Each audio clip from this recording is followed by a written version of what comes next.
तो जो जे क्वेरी होती है, जे क्वेरी क्या होती है? JQuery is a wrapper over JavaScript, you need to remember.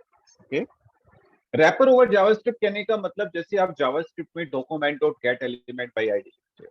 Okay, तो उन्होंने कहा कि इतना बड़ा सिंटेक्स आपको लिखने की जरूरत नहीं, हम आपको इसके ऊपर छोटे छोटे रैपर लिख के देते हैं, इसको एक बॉक्स के अंदर बंद करके आपको बहुत छोटा सिंटेक्स देते हैं। आप छोटा सिंटेक्स लिखो, इंटरनली यही सिंटेक्स एग्जीक्यूट होगा, लेकिन आपको याद रखने की जरूरत नहीं। तो उसको हम जे क्वेरी बोलते हैं। तो जे क्वेरी का अगर कोई डेफिनेशन पूछे या जावास्क्रिप्ट जे क्वेरी क्या होती है, तो jQuery is wrapper over JavaScript, you need to remember this. तो होता क्या है कि कभी भी आपको अपने पेज के ऊपर आपको यूज करना है जे क्वेरी, तो जैसे मैंने बोला कि जे क्वेरी एक रैपर होता है, तो रैपर के लिए जो चीजें लिखी गई हैं वो किसी हमें जेएस फाइल के अंदर मिलती है। तो कभी भी आपको अगर अपने पेज के ऊपर जे क्वेरी यूज करनी है, तो फर्स्ट थिंग कि आपके पेज के ऊपर जे क्वेरी की ये वाली फाइल आपका होना चाहिए, या तो ये वाली फाइल हो या ये वाली फाइल हो। इन दोनों का डिफरेंस आपको पता है, नीचे वाली इज द मिनिफाइड फाइल। तो इस फाइल का रेफरेंस आपका पेज के ऊपर होना चाहिए, then only you can use the jQuery on your page. Clear? तो ये नहीं कि आपने ये फाइल नहीं लगाई और आपने jQuery लिखना स्टार्ट कर दिया। ये वर्जन कुछ भी हो सकता है, डजंट मैटर। हो सकता है आपकी में थोड़ा आगे वाला हो या पीछे वाला हो, चलेगा, कोई इशू नहीं है, लेकिन ये वाली फाइल पेज के ऊपर होनी चाहिए, then only you can use the jQuery। Is that clear?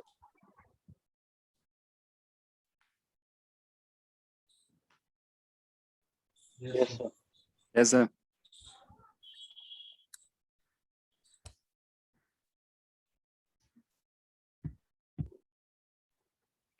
तो jQuery को यूज कैसे करते हैं, बहुत इंपॉर्टेंट है। मुझे लगता है अब तक की आपकी सबसे ज्यादा इंपॉर्टेंट क्लास यही रहेगी, क्योंकि अगर आपने jQuery यूज करना नहीं सीखा तो मान के चलो ना आप एंगुलर में काम कर पाओगे, ना आप एमवीसी में, चाहे एमवीसी में कितने भी चीते हो जाओ, बहुत सारा काम हम jQuery से करते हैं।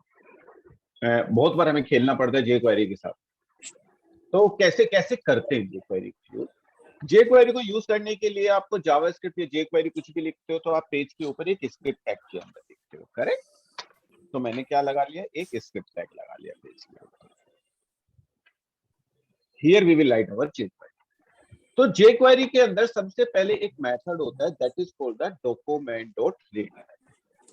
ओके, तो document.ready मेथड सबसे पहले हम यूज करते हैं। इसका मतलब क्या होता है कि जब आपका ये पूरा पेज ब्राउजर के अंदर लोड हो जाएगा, उसके बाद आपकी जावास्क्रिप्ट या jQuery अच्छी। तो अगर आपको कुछ भी कोड ऐसा लिखना है कि आपका जब ये पूरा डॉक्यूमेंट ब्राउजर में लोड हो जाए उसके बाद आपकी jQuery फायर हो, तो you will write that code inside the document.ready method. और usually we write all the code inside the document.ready method. उसका रीजन ये होता है क्योंकि अगर आपने jQuery में किसी कंट्रोल को एक्सेस किया और वो कंट्रोल अभी ब्राउजर पे लोड ही नहीं हुआ, तो हो सकता है आपको एरर आ जाए। तो इसलिए हम चाहते हैं कि जब पूरा HTML लोड हो जाए उसके ऊपर तब हम jQuery फायर करें। तो इसलिए the first method which we have is the dollar. Okay, लिखते कैसे? jQuery always start with the dollar sign. Okay, by default उसका जो होता है वो आपका डॉलर साइन से स्टार्ट होती है। एक क्वेश्चन ये भी पूछा जाता है क्या डॉलर को हम चेंज कर सकते हैं? Answer is yes, we can, किसी और नाम से, लेकिन उसके लिए फिर आपको कोड लिखना पड़ेगा छोटा सा, वो मैं बताऊंगा कैसे लिखते हैं। लेकिन बाय डिफॉल्ट आपका जो jQuery स्टार्ट होती है will start with the dollar sign. Okay, dollar.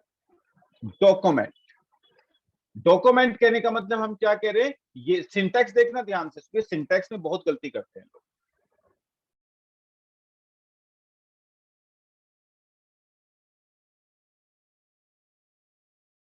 Syntax में बहुत गलती करते हैं लोग, तो ध्यान से देखना। डॉलर डॉक्यूमेंट, हम कह रहे हैं जब ये डॉक्यूमेंट, डॉक्यूमेंट कहने का मतलब ये वाला डॉक्यूमेंट जो आपका पूरा HTML है, जब ये डॉक्यूमेंट रेडी हो जाएगा, ओके, document.ready मेथड, ओके, तो हमारा एक फंक्शन हमें एग्जीक्यूट करना है। तो हम फंक्शन क्या लिखे, कौन सा फंक्शन एग्जीक्यूट करना है? हमने यहाँ पे एक फंक्शन लिख दिया FUNCTION।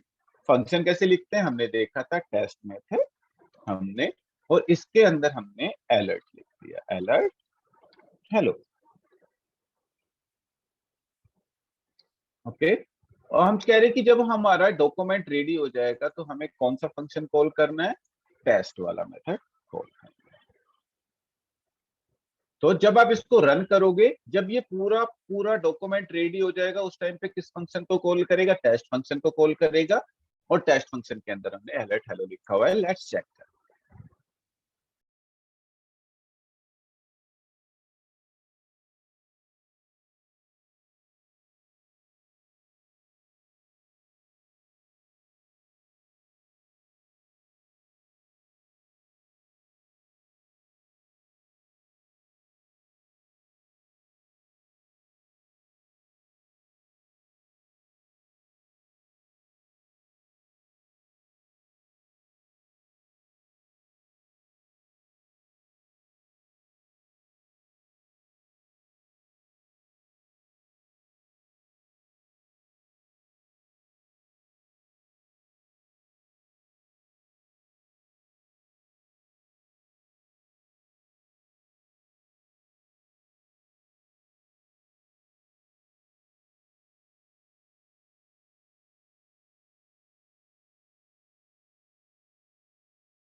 तो सी, आपका जब डॉक्यूमेंट लोड हुआ तब जाके आपका ये फायर हुआ।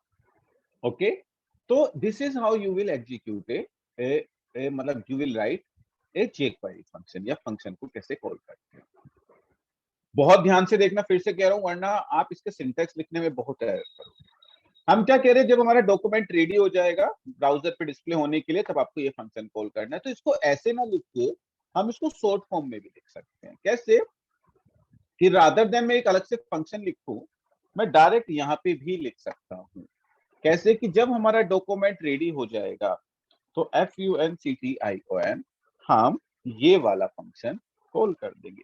अगर आप इसके अंदर लिखते हो तो आपको फिर फंक्शन का नाम देने की जरूरत नहीं है, और इसके अंदर आप you can write alert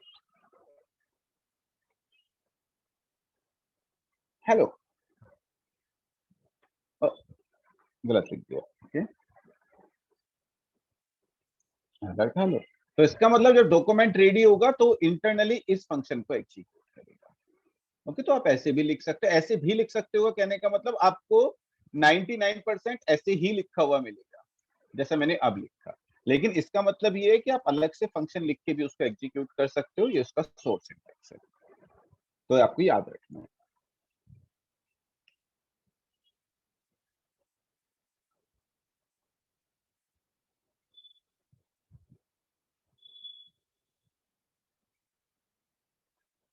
C hello, you will get this hello, क्योंकि सेम ही चीज है जो आपने पहले लिखी थी या जो आपने अब लिखी है। ओके, अब सबसे पहले जब हम jQuery स्टार्ट करते हैं तो हम एक चीज पढ़ते हैं, that is called the selectors. और आप यकीन मानो मत मानो, बहुत बार अगर आप इंटरव्यू देने जाओगे डॉट नेट का तो 90% इंटरव्यूज में सेलेक्टर्स पूछे जाएंगे। अभी आपसे इसलिए नहीं पूछे गए होंगे क्योंकि आपको केवल सी शार्प आती है, अभी आपने एमवीसी नहीं बोला होगा। अगर आप एमवीसी बोलोगे तो आपसे पूछेंगे जावास्क्रिप्ट jQuery आती है, अगर आपको आती है तो आपसे सेलेक्टर्स पूछे जाएंगे। तो सेलेक्टर्स होते क्या है, हम सेलेक्टर्स को समझते हैं, और jQuery में अगर आपको सेलेक्टर समझ में आ गए तो वो पूरी jQuery मान के चलो आप कर लोगे फिर। तो मैं यहाँ पे div लेता हूँ, तो this is first, okay, and let me copy and paste, this is second, this is third, this is fourth, okay। अब मैं क्या चाहता हूं कि जैसे ही मेरा डॉक्यूमेंट लोड हो और इस तरह के क्वेश्चंस भी आपसे पूछे जाएंगे, आप जितने भी डिव हैं उनका सबका बैकग्राउंड कलर येलो, ओके। तो आप ये कैसे करोगे, इस चीज को करने के लिए आपको छोटी सी चेक कि जैसे ही मेरा डॉक्यूमेंट लोड हो, पेज के ऊपर जितने भी डिव हैं तो उनका बैकग्राउंड कलर चेंज हो जाए। तो इसके लिए सबसे पहला सेलेक्टर जो होता है that is called the element selector. तो you will use the element selector here. Okay, selector कैसे यूज करते हैं? डॉलर साइन ब्रैकेट और सेलेक्टर का नाम। तो अगर आप एलिमेंट सेलेक्टर यूज कर रहे हो तो you need to write direct वो एलिमेंट जिसका आप बैकग्राउंड कलर चेंज करना चाहते हो। ओके, कैसे लिखेंगे? इस div के ऊपर हम एक CSS लगाना चाहते हैं जिसके अंदर बैकग्राउंड COLOR को हम येलो सेट करें। ओके, तो दिस इज कॉल्ड सेलेक्टर। जब आप डायरेक्ट एलिमेंट का नाम लिखते हो इसका मतलब क्या होता है? इस पूरे डॉक्यूमेंट में जितने भी डिव उसको मिलेंगे उनका वो क्या कर देगा? बैकग्राउंड कलर येलो सेट कर देगा। Let's run this. तो दिस फर्स्ट सेलेक्टर जिसमें आप डायरेक्टली एलिमेंट का नाम लिखते हो। लेट्स आपके पेज के ऊपर पी टैग होता, पी लिख देते, जितने पी टैग होते उनका चेंज कर देता। बटन होता, बटन का चेंज कर देता। इनपुट होता, इनपुट का चेंज कर देता। जिस भी एलिमेंट का नाम आप लिखोगे उस एलिमेंट के ऊपर ये चीज जाके जितने भी इस पर्टिकुलर डॉक्यूमेंट में एलिमेंट्स है उनके ऊपर ये चीज अप्लाई हो जाएगी।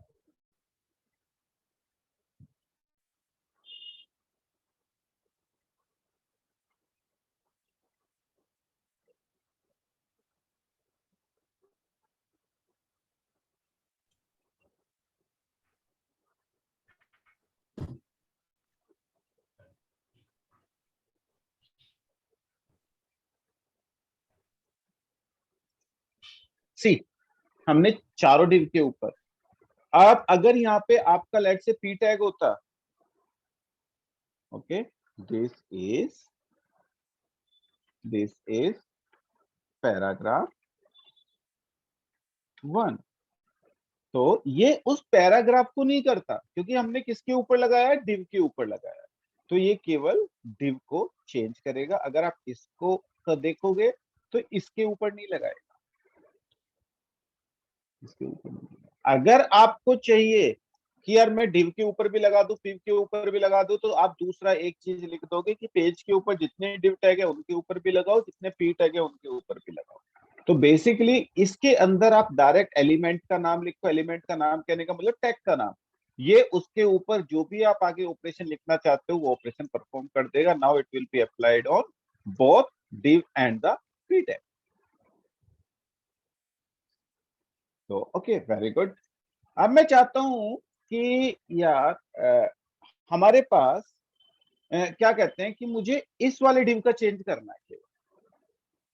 ओके, मुझे अगर मैं div लिख रहा हूं तो मुझे सब का नहीं करना, केवल इसका करना है। तो आप कैसे करोगे? सेकंड वाले div को एक आप आईडी दे दोगे, लेट्स से div2। तो अब इस पर्टिकुलर div को आप इस आईडी के बेस पे सेलेक्ट कर सकते हो। इस चीज को हम क्या बोलते हैं? ID selector. तो आप आईडी सेलेक्टर कैसे लिखते हो? हैश साइन के साथ, हैश साइन div2। इसका मतलब इस पेज के ऊपर जिस div का या जिस भी एलिमेंट की आईडी div2 है उसके ऊपर जाके ये प्रॉपर्टी आप सेट करो। तो यहाँ पे पूरा वो सर्च करेगा और उसको क्या मिलेगा? ये div मिलेगा। केवल इस div के ऊपर जाके वो ये वाला ऑपरेशन परफॉर्म करेगा। Let's check. ओके, तो this is called the ID selector. Interview में क्वेश्चन पूछा जाएगा आईडी सेलेक्टर को किस टैग के साथ यूज करते हो? आंसर इज हैश टैग के साथ। तो आईडी आप हमेशा हैश के साथ देते हो जे क्वेरी में। तो इसका मतलब इस पेज के ऊपर किसी भी एलिमेंट की आईडी div2 है उसके ऊपर ये ऑपरेशन आप परफॉर्म करते हो। Okay, very good. नाउ अब मैं क्या चाहता हूं कि मैं चाहता हूं इसके ऊपर, लेकिन इसके ऊपर कोई आईडी नहीं है। Let's say I have a class, class test. Class मतलब सीएसएस क्लास, जैसे बूटस्ट्रैप की आप क्लास लगाते थे। तो अब मैं चाहता हूं कि आईडी के बेस पे ना उठाऊं, क्लास के बेस पे उठाऊं। तो आप इसको क्लास के बेस पे भी पिक कर सकते हो। क्लास के बेस पे अगर आपको किसी आइटम को पिक करना है जे क्वेरी में तो आप डॉट साइन से करते हो। तो डॉट टेस्ट कहने का मतलब इस पेज के ऊपर जिस जिस एलिमेंट पे क्लास टेस्ट लगी हुई है लेट्स से 2 एलिमेंट पे लगी हुई है, कि जिस पर्टिकुलर एलिमेंट पे आपकी क्लास टेस्ट लगी हुई है उसका बैकग्राउंड कलर आप येलो कर,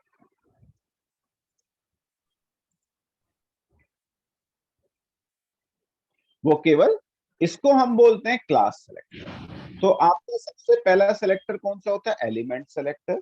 फिर आपका दूसरा सेलेक्टर होता है आईडी सेलेक्टर। तीसरा सेलेक्टर होता है आपका क्लास सेलेक्टर। एक चौथा सेलेक्टर है that is called the attribute selector which you need to go through. आपको पढ़ना है एक बार, फिर मुझे बताओगे क्या होता है, then I will cover that. Okay, तो चौथा सेलेक्टर एट्रीब्यूट, की आप एट्रीब्यूट के बेस पे भी किसी एलिमेंट को पिक कर सकते हो।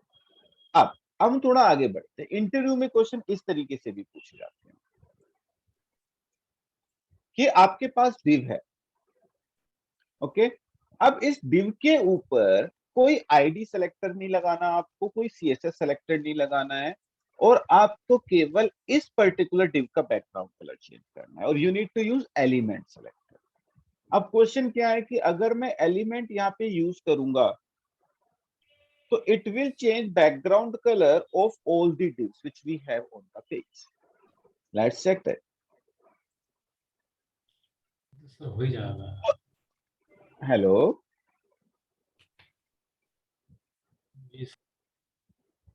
हाँ जी, तो it will change the background color of all the divs which we have on the page. लेकिन मुझे तो केवल पहले वाले का करना है, तो मैं कैसे करूंगा? तो यहाँ पे you can write div colon first, कि इस पेज के ऊपर जो div नाम का एलिमेंट है उसमें सबसे पहला एलिमेंट जो है केवल उसका बैकग्राउंड कलर आप चेंज करो। तो ये इंटरव्यू क्वेश्चन है कि आप कैसे करोगे, और आपको जब काम करोगे तो बहुत बार ये चीजें यूज करोगे। अब आपको लास्ट वाला करना है, तो जिस तरीके से आपका फर्स्ट है, हाँ, जिस तरीके से आपका फर्स्ट है उसी तरीके से आपका क्या है, लास्ट भी है।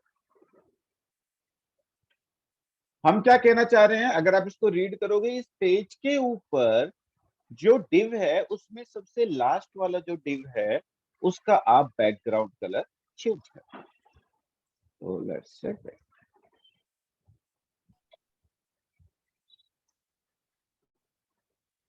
ओके, लास्ट वाला आप चेंज कर दो, तो आप चेंज कर दो, बहुत ही बढ़िया, वेरी गुड। अब ये भी इंटरव्यू में क्वेश्चन जाएगा कि आपको जे क्वेरी में किसी एलिमेंट अगर आपके पास दे दिया, पूरा एचटीएमएल लिखा, उसमें से एलिमेंट पिक करना आता है कि नहीं आता।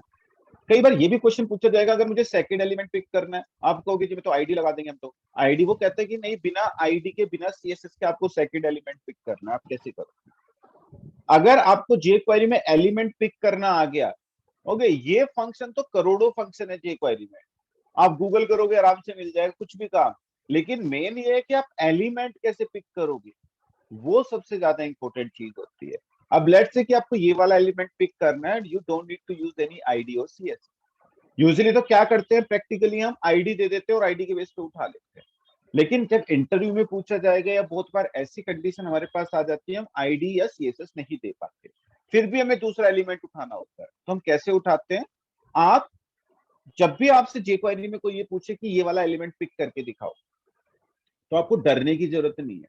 आप सबसे पहले ये देखो, चलो मैं इस एलिमेंट को पिक नहीं कर पा रहा हूं, क्या इसके आसपास वाले किसी एलिमेंट को पिक कर पा रहा हूं मैं? आप अपने आप से क्वेश्चन पूछो, आप क्वेश्चन पूछोगे हाँ यार ये तो मैं पिक कर सकता हूँ, कैसे? डिव कोलन फर्स्ट से। तो कोई नहीं, आप पहले उसको पिक करो, पहले उसके पास चलो। अगर आप डिव कोलन फर्स्ट करोगे तो आप ये वाला एलिमेंट पिक कर लो, लेकिन हमें करना है ये वाला। आप इसके पास पहुंच गए, आप जब इसके पास पहुंच गए then you can call a jQuery function that is called the next। तो हम क्या कह रहे हैं, पहले वाला जो div है उसके नेक्स्ट वाले div को आप बैकग्राउंड कलर चेंज कर दो। तो this is how you can reach to the second div। इतनी चीज क्लियर? Yes sir. कूल। अब हमारे पास क्या है, अब हम जा रहे हैं, लेट्स से कि आपको ये वाला एलिमेंट पिक करना है। आप डायरेक्ट आपसे पूछ ले इंटरव्यू में, तो अगर आपको ये नहीं पता लग रहा, आप सबसे पहले इसके आसपास पहुंचने की कोशिश करो कि आप कैसे, क्या ये पिक कर सकते हो या ये पिक कर सकते हो, आसानी से कौन सा पिक कर सकते हो। तो आपने कहा कि ये मुझे पता है कैसे पिक करना है, कैसे, डिव कोलन लास्ट, और लास्ट से आप क्या कर सकते हो, प्रीवियस एलिमेंट, कि लास्ट से प्रीवियस वाला एलिमेंट जो है उसके ऊपर ये अप्लाई करो, तो आप यहाँ पे भी पहुंच जाओगे। ओके, तो आप आराम से इसको भी पिक कर सकते हो, तो आप ऑटोमेटिकली ये सारे काम कर सकते हो। अब लेट्स से कि आपके पास बहुत सारी डिव है, 4 5 6 7 8 सर गलत हो 9, रहा है सर, 4 ठीक है, छूट गया। इट्स ओके, अरे इट्स ओके, कोई नहीं, छूट गया, छूट गया। ओके, आपका क्या है, 1 2 3 5 6 7, लेट्स से आपको ये वाला डिव पकड़ना है। अब ये वाला डिव पकड़ने के लिए आपके देखो दो तरीके हैं, एक अच्छा तरीका, एक खराब तरीका, लेकिन दोनों तरीके आपको पता होना चाहिए। काम करते हुए कभी कभी कोई चीजें क्लिक नहीं करती है, किसी भी तरीके से पहले काम हो जाए, पहले होना चाहिए, फिर अच्छा तरीका सोचिए। आपको ये पकड़ना है तो आप कहां तक जा सकते हो, आपको पता है मैं ये पकड़ सकता हूँ, मैं ये पकड़ सकता हूँ, यस और नो, कैच कर सकते हैं हम, दोनों तरीके पता है हमें। Yes sir. जी ओके, सर। तो आप या तो इसको पकड़ो या इसको पकड़ो, आपकी मर्जी है। ओके, तो लेट्स से मैंने पहले वाले को पकड़ लिया, अब जब मैंने पहले वाले को पकड़ लिया और पहले वाले से मैंने नेक्स्ट किया, तो मैं कौन से एलिमेंट पे पहुंच जाऊंगा, दूसरे वाले एलिमेंट के ऊपर नेक्स्ट। ओ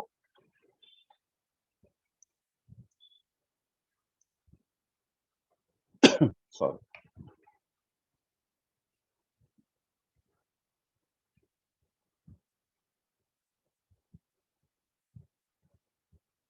ओके, लेकिन पहुंचना तो मुझे यहाँ है, मैं कैसे पहुंचू।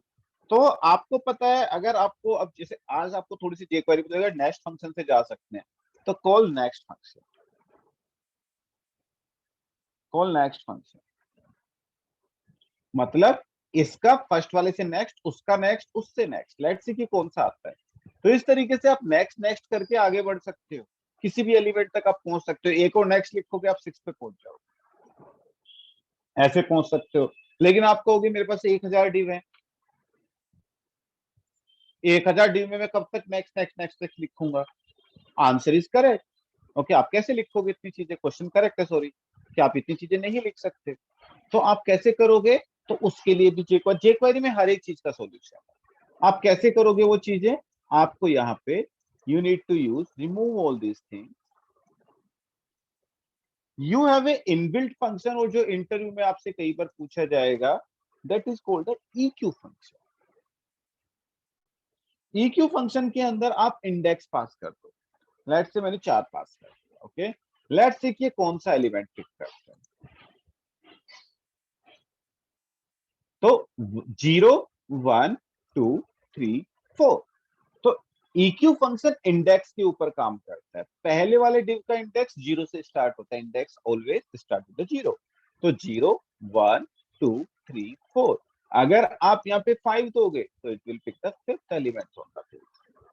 तो देखो, आप इंटरव्यू के हिसाब से कोई पूछेगा तो I am not using any ID और the CSS selector here, but I can pick any element on the page. Okay, चलते हैं, 7, ये समझ में आई। EQ फंक्शन याद रखना है, बहुत इंपॉर्टेंट है, किसी भी आप एलिमेंट को EQ फंक्शन के थ्रू उठा सकते हो। Okay, okay. ओके, तो this is how you will pick the elements. Okay, now let me tell you one more scenario. Okay, let's say, और इट्स ए इंटरव्यू क्वेश्चन, याद रखना, बहुत बहुत बहुत बार पूछा जाएगा आपसे क्वेश्चन जो मैं लिखने वाला हूं अभी, कि क्वेश्चन ये कहता है, आपको देखो ऐसे क्वेश्चन दे देंगे कि आपके HTML में एक टेबल है, टेबल के अंदर TR है, TR के अंदर TD है, ओके, पहले मैं एक लाइन में लिख के इसे कॉपी पेस्ट कर दूं, फिर लिखूंगा। और एक टीआर के अंदर आपके 3 टीडी है, और लेट्स से आपके पास इस टेबल के अंदर 3 टीआर है और हर एक टीआर के अंदर 3 टीडी। तो मैं यहाँ पे क्या लिख देता हूँ, 1 2 3 4 5 6 7 8 9। Let me refresh this.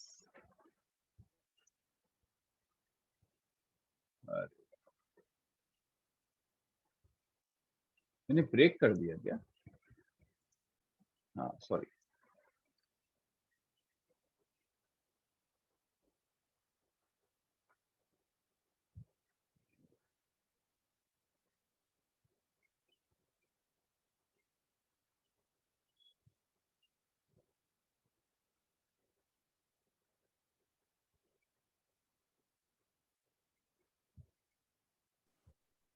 Sir एक क्वेश्चन था। 2 क्वेश्चन पूछो यार। सर जो आपने EQ फंक्शन लगाया हुआ था ना, हाँ, अगर सर मुझे उसमें अगर 700 लाइन पे अगर ट्रैक करना है तो फिर मैं कैसे करूँगा? फिर तो मैं काउंटिंग करते कैसे मैं काउंटिंग करूँगा उस चीज़ को? 700 लाइन ट्रैक करने 699 हो गया ना। तो 690 सर, तो मान लीजिए सर मुझे कैसे पता चलेगा कि 700 पे ही लाइन पे है वो कुछ? हाँ तो EQ फंक्शन इंडेक्स पे काम करता है। अगर आप 699 लिखोगे तो 700 ही है वो। Index always start with 0। Array के अंदर आप कैसे सोगे, आपके पास एरे 1000 का है, आपको उस पे पहुंचना 400 एलिमेंट पे, तो आप 399 लिख। तो जब आपको पता है इंडेक्स है तो इंडेक्स से एक कम लिख दो जिस एलिमेंट पे पहुंचना है, वो डायरेक्ट वहीं पहुंचेगा। ओके, तो अब मुझे ये अब क्वेश्चन देखो क्या पूछा जाता है कि यार कोई देखो वो कोई ये कहेंगे कि इसका बैकग्राउंड कलर चेंज करो।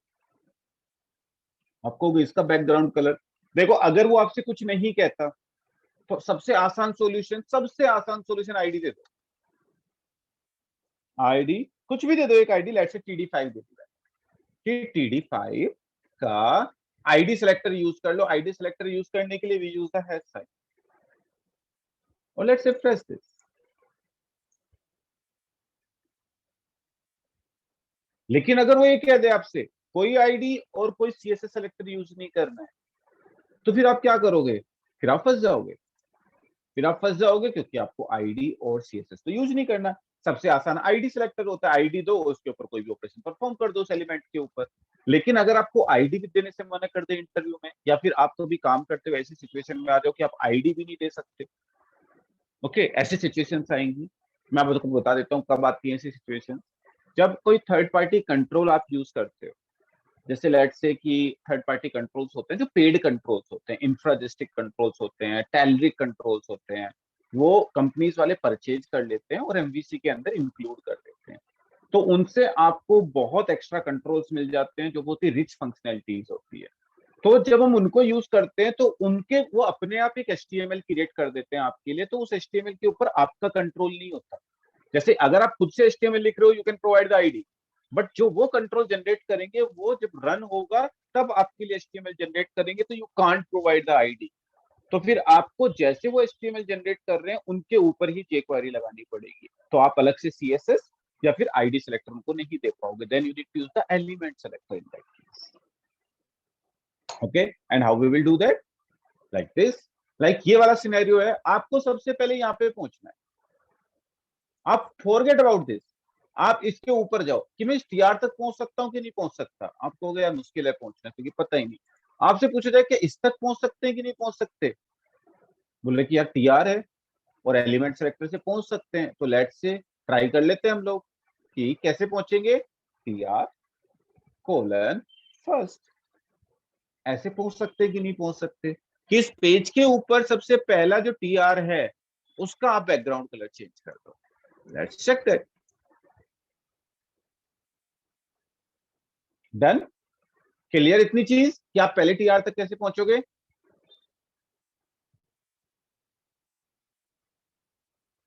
Yes sir. अरे बहुत बढ़िया, वेरी गुड।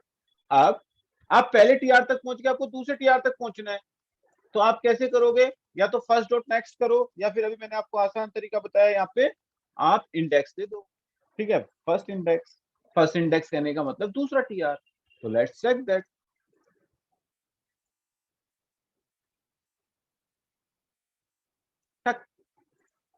ये हो गया। अरे यार सब क्यों सेलेक्ट हो रहा है ये, तो इतना 4 5 6 आपका सेलेक्ट हो गया। ओके, अब यहां तक तो पहुंच गए। अब इस टीआर के अंदर आपको इस टीडी तक पहुंचना है। इस टीआर के अंदर सबसे पहले आप इस टीडी तक पहुंचने की कोशिश करो, क्योंकि यहां तो पहुंच गया। अब इस टीआर के अंदर इस टीडी तक पहुंचने की कोशिश करो। अगर आपको कभी नेस्टेड जाना है तो आप एक स्पेस दे दो, बस स्पेस टीडी कोलन फर्स्ट। मतलब इस जो इस पेज के ऊपर पहला नंबर का टीआर है, मतलब दूसरे नंबर का टीआर है, उसके अंदर जो पहले नंबर का टीडी है उसके ऊपर आप ये ऑपरेशन परफॉर्म करना चाह रहे हो। Let's check that.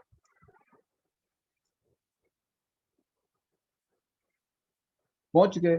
अब आपको सेकंड पहुंचना है तो नेक्स्ट भी कर सकते हो, या फिर यहां पे भी लगा दो EQ1। लेट्स ये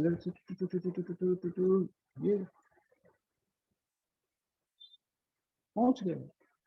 तो this is how you will reach, ठीक है, जो भी आपका डिजायर्ड एलिमेंट। आप उसको EQ फंक्शन अगर आपको पता है तो आप किसी भी एलिमेंट तक आराम से पहुंच सकते हैं। तो आपको सेलेक्टर्स अगर पता है, या पता है कि आपको EQ फंक्शन क्या होता है, तो HTML के ऊपर रन टाइम पे किसी भी तरह की क्लास, रिमूव क्लास, ठीक है, अभी और भी चीजें देखेंगे, अभी एंड होने वाली है, तो वो सारी चीजें हम बहुत आराम से परफॉर्म कर सकते हैं। इवन एनिमेशन भी हम परफॉर्म कर सकते हैं, अभी हम देखेंगे। तो आप लोग मीटिंग रिजॉइन कर लो एक बार, then we will again start. Okay.